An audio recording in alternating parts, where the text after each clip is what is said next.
নমস্কার বন্ধুরা, এটা একটি ইন্ডাকশন সার্কিট বোর্ডের প্যানেল সার্কিট বোর্ড, অর্থাৎ ফ্রন্ট প্যানেল যেটা সুইচ লাগানো থাকে।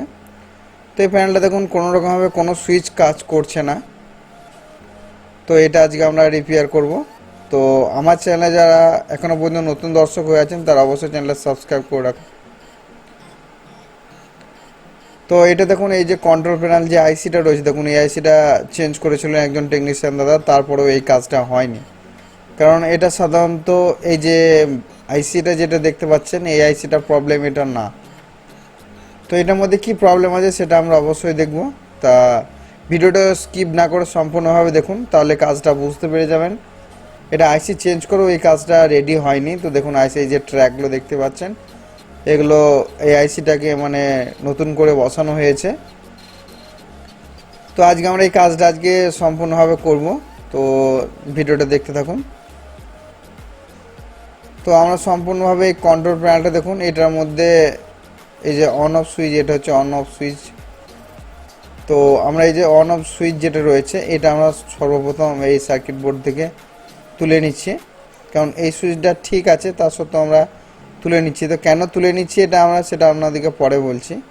এটা দেখুন, এই যে ট্র্যাকগুলো আছে, ট্র্যাকগুলো দেখুন বারবার চেঞ্জ করার জন্য ট্র্যাক লাইনগুলো কেটে গেছে, তাই একটু সরু জাম্পার ওয়্যারের সাহায্যে এটা ট্র্যাকগুলো করা হয়েছিল।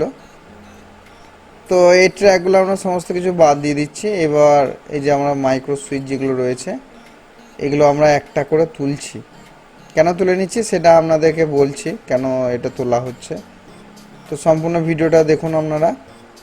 এখন প্রত্যেকটা সুইচ আমরা একটা একটা করে এখান থেকে সার্কিট বোর্ড থেকে পুরোপুরিভাবে ওপেন করে নিচ্ছি। তো আমরা সব সুইচগুলো তুলে নেব এবং কাজটা দেখব কিভাবে করা যাচ্ছে এটা। তো আমরা দেখুন এই সুইচগুলো সম্পূর্ণভাবে একটা একটা করে তুলে নিয়েছি। এবার কন্ট্রোল প্যানেলটা দেখুন, এটার মধ্যে প্রচণ্ড পরিমাণে নোংরা লেগে রয়েছে। এটার কারণ হচ্ছে এই যে সামনে ফ্রন্ট সাইড যে স্টিকারটা লাগানো থাকে, ওটা অনেক সময় জোরে দাবানোর জন্য আঠাটা নষ্ট হয়ে যায়। তো ওই সাইডের মধ্যে দিয়ে জল বা অন্যরকম কোনো কিছু সবজি টবজি বা ইন্ডাকশানে যে সমস্ত জিনিস রান্না টান্না করা যায়, সেগুলো উতলে পড়ে গেলে এই প্রবলেমটা দেখা দেয়। তো এটা নোংরা হয়ে গেছে। তো এটা আমরা কি করব, এই যে থিনারের সাহায্যে একটুখানি থিনার দিয়ে এটা ব্রাশের সাহায্যে এগুলোকে ঘষে উঠিয়ে দেবো। এগুলো কেন উঠাচ্ছি, কারণ এটা যে সার্কিট বোর্ডটা যেটা রয়েছে, এটা প্রচণ্ড পরিমাণে নোংরা লেগে আছে। তো এই বোর্ডটা আমরা যদি পরিষ্কার না করে দিই, কাজটা করে দিই, তো কিছুদিনের মধ্যে আবার প্রবলেম দেখা দিতে পারে। তো তাই আমরা এগুলোকে সম্পূর্ণভাবে ভালোভাবে পরিষ্কার করে নেবো। তো দেখুন একটুখানি টুইজার করে সাহায্যে এটা দিয়ে মানে যতটা যেভাবে পরিষ্কার করা যায় ঠিক সেইভাবে কাজটা করবেন। তো আমি একটুখানি ব্রাশের সাহায্যে এটা মানে বারবার এটা ঘষে মেজে এটাকে দিয়ে আমরা পরিষ্কার করে দেবো। তো তার জন্য একটু সময় লাগছে। তো এটা আমরা যতটা পারবো পরিষ্কার করে রাখার চেষ্টা করব, কারণ সবসময় পরিষ্কার পরিচ্ছন্ন থাকলে কাজটাও করতে খুব ভালো। অন্যজন যে টেকনিশিয়ান দাদা কাজ করবেন, তিনিও তো আর ভালো লাগবে যে বোর্ডটা অনেকটা ক্লিন আছে, পরিষ্কার আছে। আর নোংরা লেগে থাকলে অনেকেই বুঝতেই পারছেন, মানে একটু অপরিষ্কার থাকলে একটু কাজের সবাইকারই একটু অসুবিধা হয়।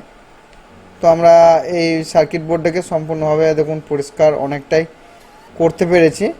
এবার আমরা একটা শুকনো যে সমস্ত ন্যাংরা বা কাপড় ছেঁড়া দিয়ে এটাকে আমরা পরিষ্কার করছি। তো এটা দেখুন অনেকটাই পরিষ্কার হয়ে গেছে, মানে যতটা পরিমাণে নোংরা লেগেছিল তার অনেকটাই এটা ক্লিন হয়ে গেছে, অর্থাৎ পরিষ্কার হয়েই গেছে। তো আমরা খুব ভালোভাবে আপনারা সকলেই এই প্যানেল সার্কিট বোর্ডগুলো পরিষ্কার করবেন, কারণ এই সার্কিট বোর্ডগুলো কি হয় না, একটু ড্র্যাম হয়ে গেলে অনেক কিছু প্রবলেম দেখা দিতে পারে। তো তাই আমরা এটা পরিষ্কার করে নেব, কারণ ইলেকট্রনিক জিনিস একটু ড্যাম হলেই বুঝতে পারছেন, সব ইলেকট্রনিক জিনিসগুলো ড্যাম হয়ে গেলেই তো প্রবলেমের মধ্যে দেখা দেয়। তো দেখুন এই যে এলইডিটা কাছে আছে, এখানে আমার মধ্যে এখনও ড্যাম রয়েছে। তো যে কারণের জন্য এটাকে আমরা পরিষ্কার করে নিলাম। পারলে একটুখানি হিট দিতে পারেন, তো না দিলেও চলবে, তো একটু হিট দিলে একটু সুবিধা হয়। তো আমি এখন হিট দেবো না। তো আমরা এখানে একটা নতুন একটা মাইক্রো সুইচ, এখানে শুধুমাত্র জাস্ট পাওয়ার অন অফটা শুধু চেক করার জন্য আমি এই সুইচটা সার্কিট বোর্ডের মধ্যে সোল্ডার করে নিচ্ছি, শুধুমাত্র অন অফ অর্থাৎ পাওয়ারের যে সুইচটা। শুধুমাত্র চেক করার জন্য, যে দেখবো এটা ঠিকঠাকভাবে কাজ করছে কিনা, বা যদি না কাজ করে তো এটা আমরা কন্ট্রোল প্যানেলটা দেখবো আর একটুখানি লক্ষ্য করব যে আরও অন্য কিছু প্রবলেম হয়েছে কিনা। তো আমরা সুইচটা ঠিকঠাকভাবে দেখুন সার্কিট বোর্ডের মধ্যে সোল্ডার করে নিয়েছি।